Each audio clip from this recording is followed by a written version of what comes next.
গুৱাহাটী লোকসভাৰ সৰ্বাংগীন উন্নয়নে হ'ব মোৰ প্ৰথম প্ৰায়ৰিটি। গতিকে গুৱাহাটীক সৰ্বাংগীন উন্নয়ন কৰাটোৱে যেহেতু মোৰ লক্ষ্য আৰু উদ্দেশ্য, আৰু সেয়া আগত লৈ পেলাই ৰাজনীতিৰ পথাৰখনত নামিছোঁ, আৰু আজি সেইটোৱে মোৰ প্ৰধান দায়িত্ব হ'ব। গতিকে যেনেকুৱা ধৰণৰ প্ৰত্যাহ্বান মোৰ আগত আহে, প্ৰতিটো প্ৰত্যাহ্বান খুব সুন্দৰভাৱে দায়িত্ব পালন কৰি যাবলৈ মই চেষ্টা কৰিম। ভগৱানক ধন্যবাদ দিম, কাৰণ ভগৱানে এই সুযোগ আৰু সুবিধাকণ প্ৰদান কৰিছে।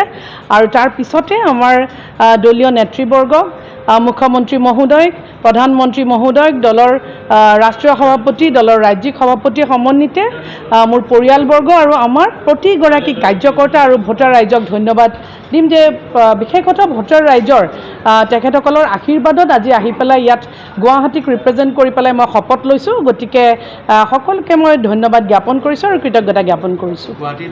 খুব সুখী অনুভৱ কৰিছোঁ আৰু এটা খুব সুন্দৰ অভিজ্ঞতা, কাৰণ প্ৰথমবাৰৰ বাবে সংসদ ভৱনত অসমীয়াত আমি শপত গ্ৰহণ কৰিছোঁ। গতিকে এগৰাকী স্বাভিমানী অসমীয়া হিচাপে বোধ কৰিছোঁ, আৰু এটা সুন্দৰ পৰিৱেশ, সঁচাকৈ খুব ভাল লাগিছে।